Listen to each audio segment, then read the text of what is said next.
Bismillahirrahmanirrahim. Assalamualaikum warahmatullahi wabarakatuh. Alhamdulillahilladzi ja'ala syahra ramadhana sayyidasy syuhur wa dha'afa fihi al-hasanati wal ujur. Arsala an-nabiyya sallallahu alaihi wasallam bil huda wan nur wa ala alihi wa ashabihi wa man tabi'ahum bi ihsanin ila yaumil nusyur. Amma ba'd. Hadirin dan hadirat, bapak dan ibu-ibu kaum muslimin yang sama-sama berbahagia. Alhamdulillah, pada subuh hari yang berbahagia ini, di hari Kamis pada tanggal 6 dari bulan suci Ramadan tahun 1446 Hijriah, dengan izin Allah subhanahu wa ta'ala dan taufiknya, kita bisa hadir untuk sama-sama duduk di majelis ilmu yang merupakan taman dari taman-taman surga yang ada di muka bumi ini. Kemudian sambil kita menunggu waktu syuruk, kita mengisi dengan mendengarkan ayat-ayat suci Al-Quran yang mana tentunya bisa menjadi bahan pelajaran bagi kita dan juga merupakan salah satu sarana untuk meningkatkan iman kita dan meningkatkan ketakwaan kita kepada Allah Subhanahu wa taala dengan menghadiri yang namanya majelis-majelis ilmu. Karena tidak kita pungkiri bersama bahwasanya keimanan seseorang itu yazidu wa yanqus, kadang bertambah dan kadang juga berkurang, kadang meninggi, kadang juga menurun. Maka di bulan suci Ramadan ini tentunya kita membutuhkan energi-energi, kita membutuhkan asupan-asupan tenaga agar kita bisa menjalankan ibadah kita di bulan Ramadan selalu dengan semangat, selalu dengan power, selalu dengan energi yang tinggi, ya. Karena di bulan Ramadan ini kita butuh kekuatan, ya. Kalau tidak, maka iman kita walaupun di bulan Ramadan itu kita merasakan turun, kurang semangat, loyo, maka salah satu sarana untuk membuat iman kita kembali naik, kembali tinggi adalah dengan hadir dalam majelis-majelis ilmu yang insyaallah akan menambah tenaga kita dan kekuatan iman kita kepada Allah Subhanahu wa taala.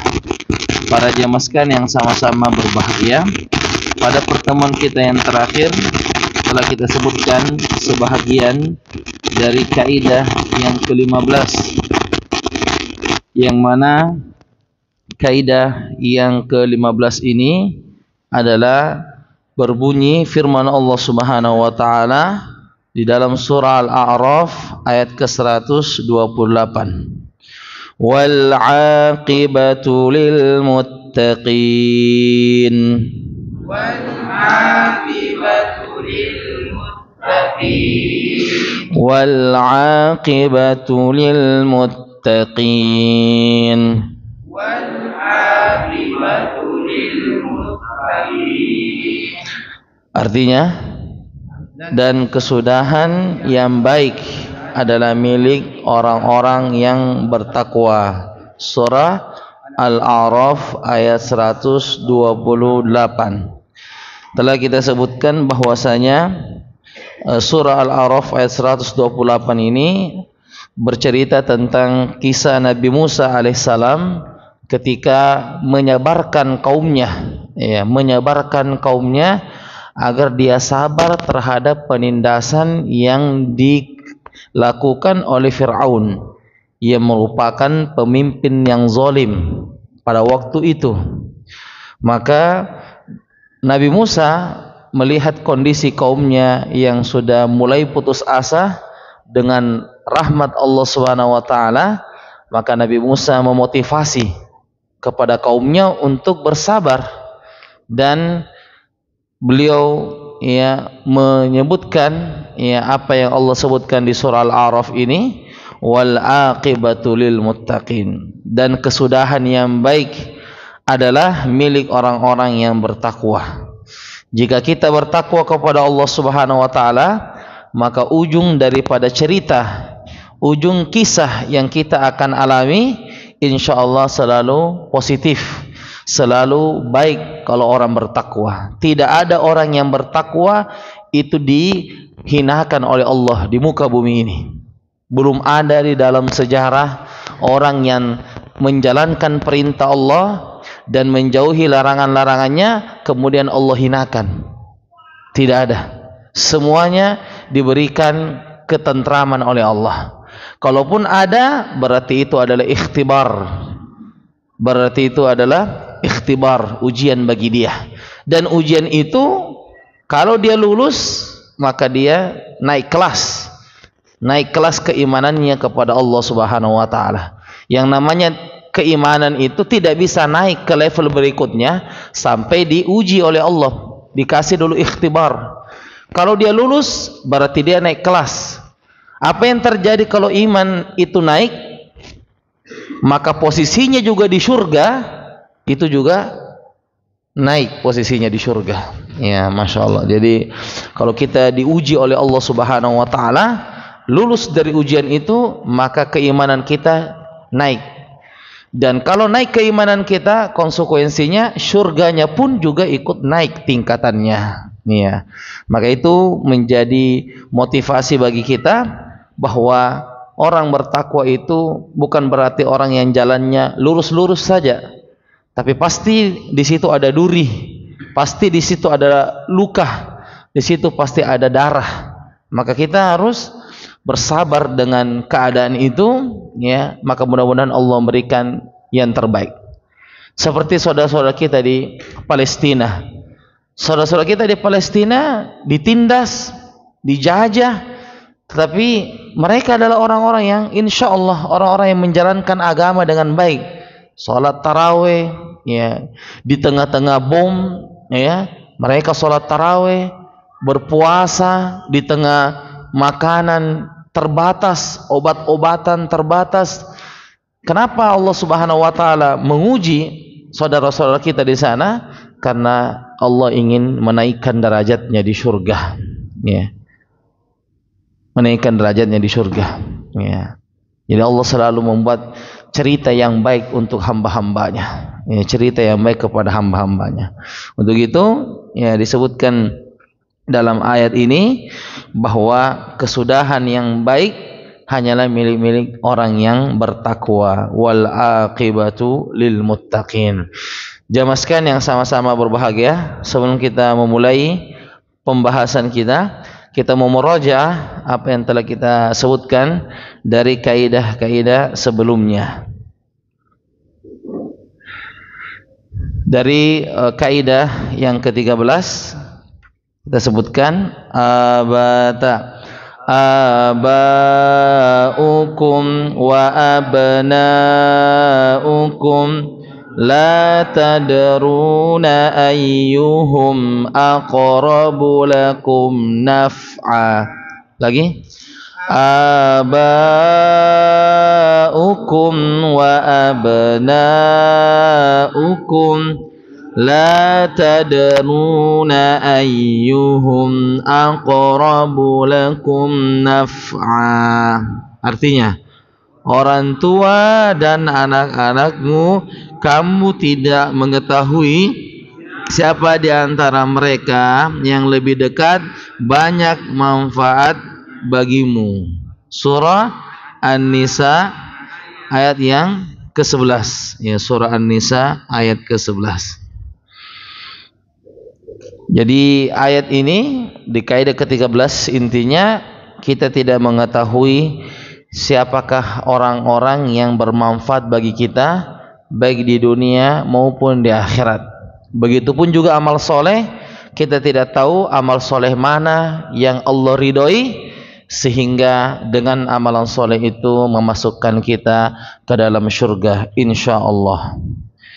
Kemudian di kaidah yang ke-14, fa illam yastajibu laka fa'lam annama yattabi'una ahwa'ahum fa in lam yastajibu laka fa'lam annama yattabi'una ahwa'ahum. Artinya, maka jika mereka tidak menjawab tantanganmu, ketahuilah bahwa sesungguhnya mereka hanyalah mengikuti hawa nafsu mereka belaka. Surah Al-Qasas ayat ke-48 sampai ayat ke-50. Inti ayat ini bahwasanya kita dalam berbicara itu hanya ada dua kemungkinan. Apakah kita berbicara atau berpendapat sesuai dengan nafsu kita, ataukah kita berbicara dan berpendapat sesuai dengan dalil dari Al-Quran dan Sunnah Rasulullah Sallallahu Alaihi Wasallam. Kemudian di kaidah yang ke-15, wal aqibatu lil muttaqin, wal aqibatu lil muttaqin. Artinya, dan kesudahan yang baik adalah milik orang-orang yang bertakwa. Surah Al-A'raf ayat 128, ya. Dan insyaallah kita akan memurajaah dari kaidah-kaidah yang sudah kita pelajari agar kaidah ini bisa kita terapkan, bisa kita hayati dalam kehidupan kita sehari-hari. Baik, insyaallah kita akan lanjutkan pembahasan kita pada subuh hari ini. Wa hadza majlisu as-sadis min kitab Qawaidu Qur'aniyah 50 qa'idatan fi an-nafsi wal hayat, al-muallifu asy-syekh Umar bin Abdullah al-Muqbil hafizahullahu ta'ala. Bismillahirrahmanirrahim. Alhamdulillahilladzi waffaqana lil a'malil jariyah. Wassalatu wassalamu wassalamu ala khairil bariyah nabiyyina Muhammadin wa ala alihi wa ashabihi wa dzurriyyah. Allahumma ighfir lana ya Allah, ampunilah kami, wal musta'ina dan guru kami, wal hadirina dan yang hadir di majelis ini, wal muslimina ajma'in dan seluruh kaum muslimin. Qala al-mu'allif hafizahullah ta'ala, berkata penulis semoga Allah Subhanahu wa ta'ala menjaganya, di dalam kitabnya Qawaidu Qur'aniyah ma'a syarhil hafizahullah ta'ala, bersama dengan penjelasan bersama Allah Subhanahu wa ta'ala menjagamu. Amin ya rabbal alamin. Amin. Siapa yang mentadabburi firman Allah Subhanahu wa ta'ala melalui lisan nabinya Musa ketika dia berbicara kepada kaumnya yang tertindas selama beberapa masa, Allah berfirman, Musa berkata kepada kaumnya, mohonlah pertolongan kepada Allah dan bersabarlah. Sesungguhnya bumi ini kepunyaan Allah, diwariskannya kepada siapa yang dikehendakinya dari hamba-hambanya, dan kesejahteraan yang baik adalah bagi orang-orang yang bertakwa. Al-A'raf ayat 128. Maka dia akan memahami bahwa negara dan masyarakat butuh merenungi dan mengamalkan ayat ini dengan baik. Allah tidak akan menyalahi janjinya kepada orang-orang bertakwa, baik dalam skala negeri maupun bangsa. Bismillahirrahmanirrahim. Alhamdulillah wassalatu wassalamu ala Rasulillah wa ala alihi wa sahbihi wa mawalah. Amma ba'd. Qala al-muallif rahimahullahu taala, beliau mengatakan, siapa yang mentadabburi firman Allah ini melalui lisan Nabi Musa ketika berbicara kepada kaumnya yang tertindas. Perhatikan apa yang Nabi Musa sampaikan kepada kaumnya yang sudah lama ratusan tahun ditindas oleh Fir'aun. Disebutkan qala Musa liqaumihi, Musa berkata kepada kaumnya, ista'inu billahi wasbiru, mohonlah pertolongan kepada Allah dan bersabarlah. Ya. Jadi kita ketika kita mengalami masalah, kita minta tolong dulu kepada Allah dan bersabar, ya. Jadi kadang kita ini kalau ada masalah langsung pikirannya manusia, ya. Ada hutang langsung pikirannya cari orang yang bisa melunasi hutang kita atau bisa menutupi sementara hutang kita. Tetapi kapan kita dalam kehidupan kita ini pernahkah kita punya masalah dan langsung kita kembalikan dulu kepada Allah Subhanahu wa taala? Ya, ini PR bagi kita. Siapa di antara jamaah yang pernah dalam hidupnya ketika dia punya masalah hatinya langsung ke atas? Ya, hatinya langsung ke atas. Maksudnya dia langsung bagaimana dia ingat Allah Subhanahu wa taala, bukan mencari solusi dulu kepada orang, ya, seperti ada hutang, ya, dia terjerit hutang, dia cari langsung orang kaya yang bisa menutupi dulu hutangnya. Tetapi kenapa dia tidak minta dulu kepada ya Allah Subhanahu wa taala yang Maha Kaya, ya. Jadi ini penting untuk kita ulang-ulangi bahwa kalau ada masalah kita ingat Allah terlebih dahulu, ya. Kita ingat Allah Subhanahu wa taala. Ada Allah, kita mengatakan ada Allah Subhanahu wa taala. Setelah itu barulah kita berusaha, barulah kita berikhtiar. Yang keliru adalah dia sudah ikhtiar ke sana kemari, baru dia minta sama Allah. Salah urutannya. Urutan yang benar, ada masalah, ingat Allah dulu, baru kita mencari solusinya, baru kita ikhtiar. Jadi jangan kita sudah kesana kemari, kan terjadi kalau sebagian orang itu kan kesana kemari cari solusi, kalau sudah mentok baru dia menangis-nangis minta doa sama Allah. Itu salah urutannya. Yang benar ada masalah hati ini langsung ke langit. Setelah itu baru kita tawakal kepada Allah, cari apa kira-kira solusinya. Ya, jadi ini perlu untuk kita ingatkan bahwa ada masalah itu, mari kita kembali kepada Allah Subhanahu wa taala.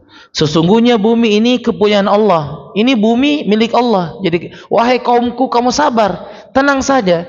Yang punya bumi ini Allah Subhanahu wa taala. Diwariskan kepada siapa yang dihendaki dari hamba-hambanya. Jadi ini bumi yang kita pijaki sekarang ini, yang kita tempati, ini milik Allah dan diwariskan kepada hamba-hambanya yang dikehendaki. Siapa itu hamba-hambanya yang dikehendaki? Wal aqibatu lil muttaqin, dan kesudahan yang baik adalah bagi orang-orang yang bertakwa. Jadi perhatikan bahwasanya bumi ini adalah milik Allah dan cerita indah itu akan kembali kepada orang yang bertakwa. Endingnya bahagia hanyalah milik orang-orang yang bertakwa. Nah, renungkan juga firman Allah Subhanahu wa taala, yaitu orang-orang yang jika kami lakukan kedudukan mereka di muka bumi, niscaya mereka menjadikan salat, menunaikan zakat, menyuruh berbuat makruh dan mencegah dari perbuatan yang mungkar, dan kepada Allah mengingat segala urusan. Al-Hajj ayat 41. Siapa yang ingin mengetahui pengaruh buruk yang akan dirasakan oleh dunia ketika kaum ini jauh dari agamanya dan dunia terhadap kemunduran Islam, maka sebaiknya ia membaca karya Syekh Abdul Hasan An-Nadawi rahimahullah yang berjudul Mada Fasira al-Alam bi Inhitab al-Muslimin, apa yang diberikan dunia dengan kemunduran umat Islam. Kemunduran yang terjadi pada keimanan seseorang atau pada sebuah negeri itu terjadi karena banyaknya perbuatan-perbuatan dosa. Kalau kita melakukan dosa, maka berarti kurang bertakwa kita kepada Allah Subhanahu wa taala. Karena tadi definisi takwa apa tadi? Apa definisi takwa? Melaksanakan perintah-perintah Allah dan menjauhi larangan-larangannya.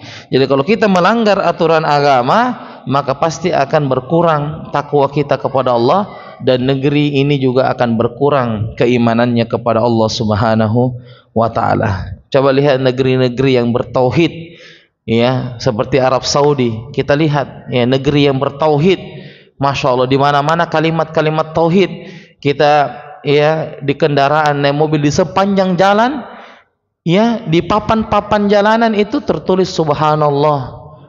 500 meter lagi, ya, ada lagi Alhamdulillah. Jauh lagi, berapa kilo lagi ada lagi Allahu Akbar. Terus jadi di papan-papan namanya itu adalah kalimat-kalimat la ilaha illallah. Ya, negeri yang masya Allah, ya, nasihat itu diterima. Ya, nasihat itu mereka suka dinasihati. Ya, senang mereka dinasihati. Ya, nah seperti kita ya. Kalau kita dinasihati, dikira dihina, dikira direndahkan. Itu kalau ada orang nasihati, sama dengan, selalu itu ya, kalau ada orang nasihati kita, sama dengan dia peduli dengan kita, dia sayang kepada kita. Itu kata kuncinya. Jadi hilangkan pikiran-pikiran negatif kalau dinasihati. Oh, nasihati ke ustazah, oh nasihati ke ustaz. Sama dengan dia peduli dengan saya, dia sayang kepada saya. Siapa yang kita mau tunggu nasihatnya kalau bukan guru-guru kita? Iya. Siapa yang mau kita tunggu nasihatnya? Apakah mau malaikat Jibril yang harus turun memberikan nasihat kepada kita? Kan tidak. Jadi tolong diubah ya mindset kalau kita dinasihati, bukan direndahkan, bukan dijatuhkan, bukan diumbar aibnya, tetapi yang penting adalah kita menginginkan kebaikan. Dia peduli dengan saya, dia sayang kepada saya. Seandainya tidak, ya sudah, dibiarkan saya begitu. Ya, Masya Allah, itu negeri yang sangat menerima nasihat. Ya, pernah suatu kejadian itu ada orang Timur Tengah, ya bukan Arab Saudi, Timur Tengah, ya mungkin Jazair, ya orang Jazair atau orang Mesir itu waktu di tempat pengambilan air Zam-Zam, ada itu pengambilan air Zam-Zam itu di dekat tempat kelahiran Nabi yang sekarang jadi perpustakaan kecil ya. Nah, di situ tempat mengambil air Zam-Zam, ketika kita ambil air Zam-Zam di situ ya untuk wudu ya, kita berwudu dengan air Zam-Zam. Kemudian ada orang Timur Tengah tadi jamaah umroh juga, dia ambil air itu Zam-Zam kemudian yang sudah jatuh di lantai, kemudian dia ambil begini yang sudah jatuh di lantai, kemudian dia minum. Ya, minum. Katanya ini berkah. Ada juga yang air Zam-Zam kemudian usap semua di sini badan-badannya. Ya. Maka kita sampaikan ya kami sampaikan bilang, ini afwan itu air Zam-Zam tidak boleh seperti itu, kotor. Sudah kena tanah apa, sudah diinjak oleh orang, bilang. Wanda ini bagus ini, ya. Saya bilang berkah. Ya, betul berkah. Tapi kalau misalnya kena kotoran, ada najisnya bagaimana? Iya, itu tidak boleh. Iya. Karena ini air Zam-Zam liman syuribalahu, sesuai dengan orang yang meminumnya.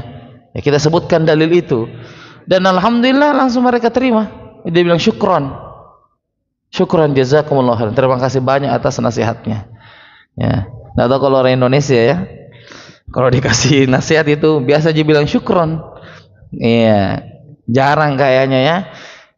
Salah satu hati yang bersih adalah suka dinasihati. Nah, itu dicatat baik-baik. Itu bisa jadikan quotes.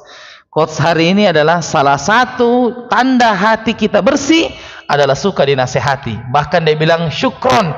Tidak ada lagi mengeleng-meleng. Kapan Ustaz ini? Tidak ada lagi. Langsung bilang syukron. Sudah. Tidak ada lagi mengeleng-eleng. Ada itu. Ustaz bukan sebenarnya ini. Sebenarnya dan ani. Coba. Udah, tutup saja bilang syukron, sudah selesai. Ya. Karena ada juga itu orang itu berusaha untuk menjadi orang, maksudnya berusaha untuk membenarkan perbuatannya padahal sudah salah. Ya. Jadi kalimat yang bagus itu kalau dinasihati udah syukron, jazakumullahu khairan atas nasihatnya. Ya, jadi itu salah satu tanda hati yang bersih adalah ketika dinasihati dia suka, ya, dia senang dinasihati. Tapi kalau tanda-tanda hati yang bermasalah, dia jengkel kalau dinasihati. Ya, dia merasa dongkol dinasihati. Ya, dia merasa jengkel ketika dinasihati dan dongkol ketika dinasihati. Ya, untuk itu para jamaah sekalian, kita harus menjadi orang yang suka dinasihati. Bagus itu. Ya, seperti saudara-saudara kita di Arab itu, masya Allah. Itu kalau kasih tahu, intinya sudah kasih tahu dalilnya, dia bertanya, afwan apa dalilnya? Kita sebut. Ini dalilnya. Jangan juga kita menegur kalau tidak ada dalilnya ya. Dihantam kita itu. Ya. Dia sering begitu. Afwan ada dalilnya. Dia bertanya dalil. Ya. Kita Kalau kita bilang pokoknya, oh tidak diterima di sana. Kalau kita bilang dalil pokoknya, wih, itu dalil hanya dua saja, Al-Quran dan hadis. Dia bilang dalil pokoknya tidak boleh. Apa pokoknya? Pokoknya makruh. Tidak boleh begitu. Jadi kalau kita siap menegur, siap juga kasih keluar dalilnya. Ya. Karena mereka bertanya, afwan, Anda dalilnya. Jadi hati-hati kalau menegur di Mekah ya, atau di Madinah, itu bertanya dalil itu, mana dalilnya. Kalau memang dilarang, mana dalilnya. Dia bilang, jadi bagus kita suka dinasihati. Ya. Suka dinasihati itu adalah ciri-ciri hati yang bersih. Karena kita menganggap orang yang menasihati kita, berarti dia apa tadi? Peduli dengan kita, sayang dengan kita. Nah, umat Islam sebagai individu. Adapun umat Islam sebagai individu, maka tentu membutuhkan penjelasan yang panjang lebar. Namun cukup bagi kita untuk mengingatkan bahawa betapa yang dari sangat mungkin ditetapkan dalam kehidupan sehari-hari.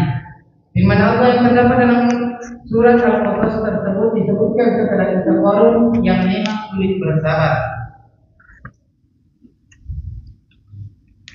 Dari ujian materi yang ia hadapi, ayat ini merupakan reminder atau pengingat seorang hamba Allah baik laki-laki maupun wanita untuk selalu akrab dengan ayat ini. Terlebih hidup di masa yang dipenuhi dengan ujian, fitnah serta banyaknya penyimpangan dalam Allah. Hendaknya seorang hamba bersabar menahan diri dari tarikan dan godaan syahwat serta kelezatan yang diharapkan Allah. Setiap kali ia digoda oleh nafsunya agar mendapatkan takwanya, maka ia harus segera mengingat ayat ini, bahwa kesudahan yang baik selalu menjadi milik orang-orang bertakwa baik di dunia maupun akhirat. Baik, diperhatikan kisah Qarun. Ia merupakan sezaman dengan Nabi Musa alaihissalam. Bahkan disebutkan bahwa Qarun ini adalah sepupu dari Nabi Musa ya alaihissalam. Ya, itu sepupu dengan Nabi Musa alaihissalam. Wallahu a'lam apakah sepupu satu kali, dua kali atau lain kali. Ya, intinya dia ada hubungan keluarga dengan Nabi Musa. Qarun ini diuji oleh Allah dengan ujian kekayaan. Ya, jadi ujian itu tidak selamanya ujian kemiskinan. Ya, ada juga ujian kekayaan. Ya, ini hati-hati ya bagi orang yang punya banyak uangnya ini, jangan dikira orang miskin saya yang diuji. Wih, orang kaya juga diuji. Bahkan Qarun ini ujian terbesarnya dalam hidup adalah kekayaan. Orang yang paling kaya, bahkan dikatakan sepanjang zaman belum ada yang mengalahkan kekayaannya Qarun. Ya. Sampai akhir zaman tidak ada. Ya, siapa orang kaya? Misalnya Bill Gates misalnya, itu jauh kalah dengan Qarun. Ya. Yang punya Facebook, ya, juga kalah dengan yang punya Instagram. Ya, itu adalah orang-orang kaya di zaman sekarang, tapi tidak mengalahkan Qarun. Ya. Jadi disebutkan di sini ketika dia ditanya apa resepnya, wahai Qarun, kenapa kamu mendapatkan harta yang begitu banyak? Apa tipsnya? Kita juga mau seperti kamu. Apa tipsnya? Kata Qarun, innama utituhu ala ilmin indi. Sesungguhnya saya dapatkan ini semua yang kamu lihat ini, emas, berlian, itu gara-gara memang saya pantas, memang saya hebat. Saya memang kerja keras. Saya yang urus itu. Nah, ini mirip-mirip ini dengan perkataannya Qarun. Nah, kalau ada mengatakan, ya gara-gara saya dari muda saya memang sudah kerja, ada seperti kamu. Ya, kamu kan baru umur 40 baru mau bekerja. Saya ini semenjak SMP sudah keliling saya di pasar untuk mencari uang. Nah, ini bahaya seperti ini. Dan dia lupa dengan Allah Subhanahu wa taala. Kenapa dia tidak mengatakan alhamdulillah? Segala puji hanya milik Allah. Baru dia sebutkan tips-tipsnya. Tidak mengapa itu menyebutkan tips bagaimana kita bisa sukses, dari mana caranya, awalnya bagaimana kita buat usaha. Tidak apa-apa, tapi sandarkan dulu kepada Allah Subhanahu wa taala. Itu Qarun tidak ada alhamdulillahnya. Tidak ada dia sebut nama Allah, sehingga Allah tenggelamkan tubuhnya beserta hartanya di dalam tanah ini. Ditindis dengan harta-hartanya. Itu Qarun. Jadi ujian itu datang dengan kekayaan. Ya, makanya banyak hisabnya. Ini juga menjadi pelajaran bagi kita ya, masalah barang-barang ini yang sudah terlalu banyak ya. Ya, usahakan kita minimalisir yang namanya hisab di hari kiamat ya. Jangan sampai terlalu banyak nanti dihisab di hari kiamat ya. Tsumma latus'alunna yauma idzin 'anil naim. Semuanya akan ditanya oleh Allah Subhanahu wa taala. Semuanya akan ditanya oleh Allah Subhanahu wa taala. Tidak ada yang tidak, ya. Semuanya akan ditanya, apa yang kita pakai, apa yang kita makan, ilmu kita, semuanya akan ditanyakan oleh Allah Subhanahu wa taala. Jangan sampai menjadi beban bagi kita di hari kiamat. Semakin banyak pertanyaan-pertanyaan yang kita mesti jawab, yang mestinya kita sudah lolos, yang mestinya kita sudah lewat di hisab itu, tapi ternyata kita yang paling lama di situ menunggu untuk ditanya satu-satu. Maka mari kita cukupkan barang-barang kita, pakaian jangan terlalu banyak, sederhana saja, ya, tidak perlu terlalu banyak karena akan menambah hisab kita nanti di hari kiamat. Ya, HP jangan terlalu banyak, mobil, motor jangan juga terlalu banyak yang menjadikan kita ini justru menjadi sarana pertanyaan nanti pada hari kiamat. Jadi mari kita menjadikan keluarga kita keluarga yang rendah hati, keluarga yang qanaah, yang selalu merasa cukup dengan nikmat Allah Subhanahu wa taala. Merasa cukup selalu, alhamdulillah, baju ada, alhamdulillah, rumah ada, alhamdulillah. Ya, bukan justru menjadi beban pada hari kiamat kelak yang akan menjadi bumerang kita di hari kiamat. Karena nauzubillahi min zalik. Nah, begitu juga dengan para dai yang berhikmat di jalan Allah. Dalam menjalankan dakwah yang begitu panjang, mereka begitu butuh untuk selalu mendengar ayat ini. Sebab jalan dakwah itu penuh dan sulit, banyak cobaan dan rintangan. Cobaan itu akan semakin berat jika seorang dai tidak mendapatkan penolong dan pembela. Bahkan tidak jarang dia bertemu dengan orang-orang yang menolak dan bertemu dakwahnya. Begitupun juga para dai, para ustadz yang menyampaikan dakwah, dia harus bersabar dengan dakwanya. Duri itu ada, darah itu ada. Bukan berarti ketika dia diuji oleh Allah Subhanahu wa taala dia dicela, dia dihina, dia didatangi, bukan berarti berhenti untuk berdakwah. Sampaikan agama Allah Subhanahu wa taala. Justru kita punya prinsip bahwa jika jalan dakwah ini, jalan agama Islam ini semakin banyak ujiannya, maka kita mengatakan berarti jalan kita ini sudah benar.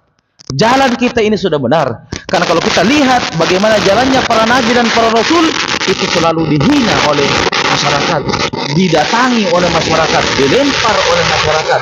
Berarti ketika kita berdakwah kemudian ada saja ujian, berarti betul ini sudah jalan yang benar. Tetapi kalau ada berdakwah selalu mulus di dalam AC, dibayarkan PT pesawatnya, ada gajinya, banyak gajinya, mobilnya bermewah-mewah, maka kita katakan jangan-jangan salah jalannya, ini salah. Apakah jalannya para nabi santai-santai ketika berdakwah? Tidak, banyak ujiannya. Di Taif dilempar Nabi alaihi salatu wassalam oleh anak-anak, dilempar Nabi alaihi salatu wassalam. Jadi kalau ada dai berdakwah kemudian santai terus, kayaknya tidak ada masalahnya, jangan-jangan jalannya ini salah.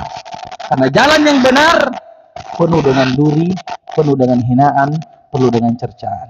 Nah, Syekh bin Baz rahimahullah berkomentar setelah ditanya ujian dakwah dan tantangan yang dihadapi oleh imam pada dai Muhammad sallallahu alaihi wasallam.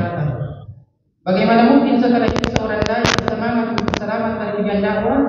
Atau si dai berkata, jika aku bertakwa atau menjadi orang mukmin, maka aku tidak akan tertimpa musibah sedikit pun. Ketika kita bertakwa, maka konsekuensinya adalah ujian.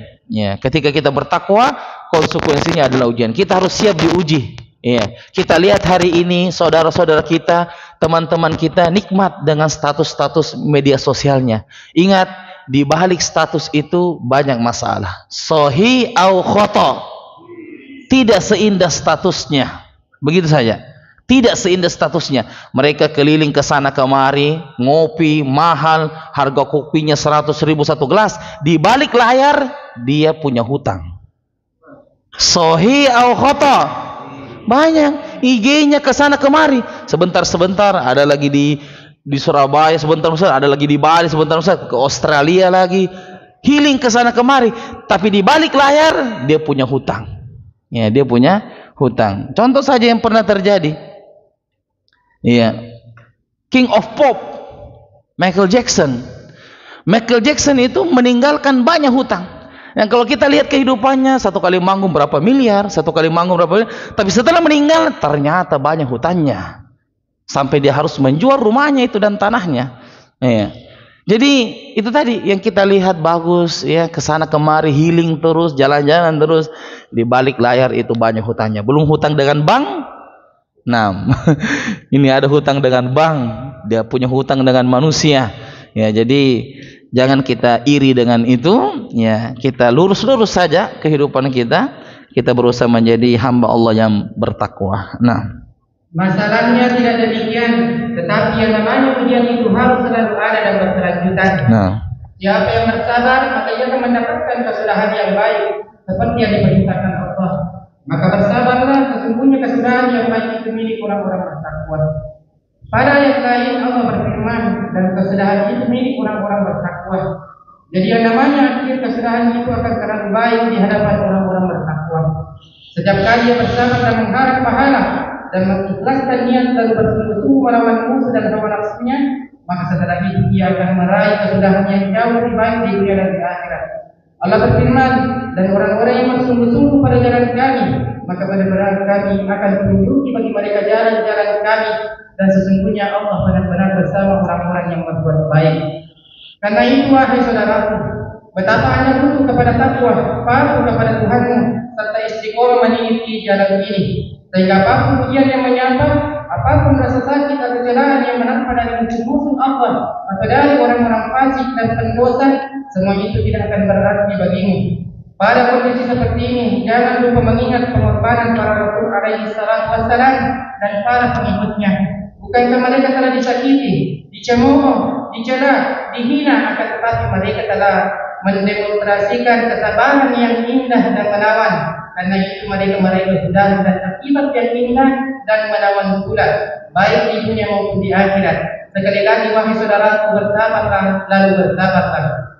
Hal yang bisa dipahami dari kaidah Al-Quran yang mulia ini adalah setiap orang yang menjauhkan dirinya dari sikap takwa dalam kehidupannya sehari-hari, baik perbuatan maupun perkataannya, maka ia tidak akan meraih kesudahan yang indah. Betapapun namanya ia hidup, itulah sunnatullah untuk para hambanya. Menjadi sunnatullah. Perhatikan, lihat para nabi dan para rasul. Apakah kehidupan mereka itu tenang, ya, enak kehidupannya para nabi dan rasul? Tidak. Dalam sejarah mengatakan ujian yang paling berat yang dihadapi oleh manusia adalah ujiannya para nabi dan para rasul. Tidak ada yang pernah melewati ujian sebesar ujian para nabi dan para rasul. Bagaimana tidak? Rasulullah itu dicelah, Rasulullah dibilangi ya orang gila. Ya, tidak ada sekarang ya, sampai sekarang pun ustaz dibilangi orang gila tidak ada. Ya, tidak pernah kami dibilangi orang gila atau tukang sihir atau dukun. Nabi pernah mengalami seperti itu. Ya. Jadi jalan yang benar ini adalah ketakwaan. Kata kuncinya para jamaah sekalian kalau kita mau baca ini adalah bertakwalah kemudian bersabarlah. Nah, itu bisa ditulis itu. Ya, bertakwalah kemudian bersabarlah. Ya. Kita harus bertakwa, setelah itu kita sabar. Ya, menghadapi ujian. Bertakwalah kemudian bersabarlah. Ya. Jadi kalau kita siap menjadi orang bertakwa, berarti kita harus siap untuk diuji oleh Allah Subhanahu wa taala. Kita harus siap diuji para jamaah sekalian. Tidak ada sesuatu di muka bumi ini yang enak-enak terus. Kalau kita mau berpikir para jamaah sekalian, saya tanya, siapa yang memiliki surga yang paling tinggi nanti di surga? Siapa yang nanti yang duduki surga Firdaus? Siapa penghuninya nanti surga Firdaus? Siapa? Golongan siapa? Para nabi dan para rasul. Itu dia sudah kapling itu surga Firdaus. Kira-kira apa rahasianya? Kenapa para nabi dan para rasul itu dia kapling surga Firdaus? 6. Karena para nabi dan para rasul ujiannya terberat di muka bumi ini. Jadi kalau mau surga yang tinggi bersama dengan nabi dan bergandengan dengan nabi, dan itu bisa. Insyaallah taala ya, kita berharap untuk bisa bertemu dengan Rasulullah sallallahu alaihi wasallam, bertemu dengan para nabi-nabi yang lain, Nabi Adam, Nabi Musa, Nabi Isa, Nabi Zakaria, Nabi Yahya, Nabi Yunus, Nabi Yusuf. Kita semua mau bertemu dengan mereka orang-orang soleh. Tetapi harus sabar dengan ujian yang ada yang Allah berikan kepada kita. Kita harus sabar. Wal aqibatu lil muttaqin, dan kesudahan yang indah hanyalah milik orang-orang yang bertakwa. Nah, Syekhul Islam Ibnu Taimiyah rahimahullah menjadikan kaidah ini ayat yang senada dengannya sebagai dalil dan kekuatan untuk melawan pasukan Tatar yang menyerang negeri Islam. Ia pernah bersumpah atas nama Allah bahwa pasukan Tatar akan mengalami kekalahan dan mereka Tatar pun akhirnya mundur dan terpecah belah. Sebagaimana disebutkan oleh Syekhul Islam Ibnu Taimiyah, menjadikan kaidah ini sebagai dalil bahwa intinya bisa melawan musuh. Di sini disebutkan ada pasukan Tatar, ini daerah yang ada di Rusia, ya, pernah menyerang Islam. Pasukan Tatar dari Rusia ini pernah menyerang Islam, maka Syekhul Islam menasihatkan untuk cara melawannya adalah perbaiki takwa. Cara melawannya adalah memperbaiki takwa. Makanya para sahabat itu sebelum perang, misalnya sebentar pagi dia mau perang, sudah mendekat musuh dari jauh, maka malamnya itu mereka semua sholat tahajud. Masya Allah. Jadi kekuatannya memang ini para sahabat adalah di takwanya. Bahkan disebutkan kelebihannya Nabi itu 1 bulan sebelum bertemu musuh, musuh-musuh di selimut-selimutnya sudah bergetar. Musuh-musuh 1 bulan sebelum ketemu dengan pasukannya Nabi, 1 bulan sebelum itu di selimut-selimut mereka di setiap malam sudah bergetar, sudah merinding. Kenapa? Nah, ini mau ketemu dengan pasukannya Nabi ini 1 bulan lagi, tapi mereka sudah menggigil, gemetaran, ketakutan. Itu ketakutan siapa yang mengirimkan ke dalam hati mereka orang kafir? Siapa yang mengirimkan itu ketakutan itu? Allah Subhanahu wa taala. Tapi powernya itu adalah ketakwaan. Ya. Makanya orang yang rajin tahajud itu, masya Allah, dia ngomong itu sedikit saja, tapi masya Allah luar biasa, itu sangat menyentuh. Ya, inna, ya, kami keturunkan, ya, qaulan thaqila, kami menurunkan perkataan yang berat bagi orang-orang yang bertakwa kepada Allah Subhanahu wa taala. Nah, di antara perkataannya, dan ketahuilah semoga Allah memperbaiki keadaan kalian, bahwa kemenangan itu milik orang-orang beriman dan kesudahan yang baik itu milik orang-orang yang bertakwa. Allah selalu bersama orang-orang bertakwa dan orang-orang yang gemar menghadirkan kebaikan. Pasukan Tatar akan mundur dan kalah. Allah adalah penolong kita. Allah yang membalas mereka. Tidak ada daya dan kekuatan kecuali hanya milik Allah yang Maha Tinggi dan Agung. Maka bergembira kalian dengan kemenangan dari Allah dan kesudahan yang indah untuk kita. Ini adalah keyakinan yang kita imani dan amalkan. Kita sudah melakukannya. Alhamdulillahirabbil alamin. Ya Allah, anugerahkanlah kepada kami ketakwaan kepadamu dan jadikanlah kami hamba-hamba yang Barakallahu fiik. Jadi ini kaidah yang ke-15 mengajarkan kepada kita untuk selalu bertakwalah dan bersabarlah atas ujian ini. Maka ketika saudara-saudara kita di Palestina ditindas oleh penjajah, kemudian ada orang yang bertanya, kenapa Allah tidak matikan saja Israel? Kenapa Allah tidak menghancurkan Israel? Saya tanya, apakah Allah mampu menghancurkan Israel? Mampu atau tidak? Sangat mampu. Tapi kenapa Israel tetap ada menghancurkan saudara-saudara kita? Kita mau masuk surga dengan jalan apa kalau Israel sudah dihancurkan oleh Allah? Begitulah caranya Allah, supaya saudara-saudara kita di Palestina bisa masuk surga dengan jalan itu, dengan jalan untuk melawan musuh. Karena dari dulu para sahabat melawan musuh, dari dulu Nabi melawan musuh, berperang, maka itulah jalannya menuju surga. Maka kalau Israel pun juga langsung seketika dihancurkan oleh Allah, kalau begitu kita masuk surga dengan jalan apa? Kita tidak bisa berkorban lagi, kita tidak bisa kirim lagi donasi, kita tidak bisa mengirim harta kita di jalan Allah Subhanahu wa taala untuk menolong saudara-saudara kita di Palestina. Untuk itu para jamaah sekalian, pesan daripada kaidah yang ke-15 ini adalah mari kita kuatkan takwa kita kepada Allah, istiqomalah dan kemudian bersabarlah, karena tunggu akan ada ujian yang akan kita hadapi bersama. Jazakumullahu khair atas perhatiannya, mudah-mudahan bermanfaat. Kita tutup dengan doa kafaratul majelis. Subhanakallahumma bihamdik asyhadu an la ilaha illa anta astaghfiruka wa atubu ilaik. Walhamdulillahi rabbil alamin.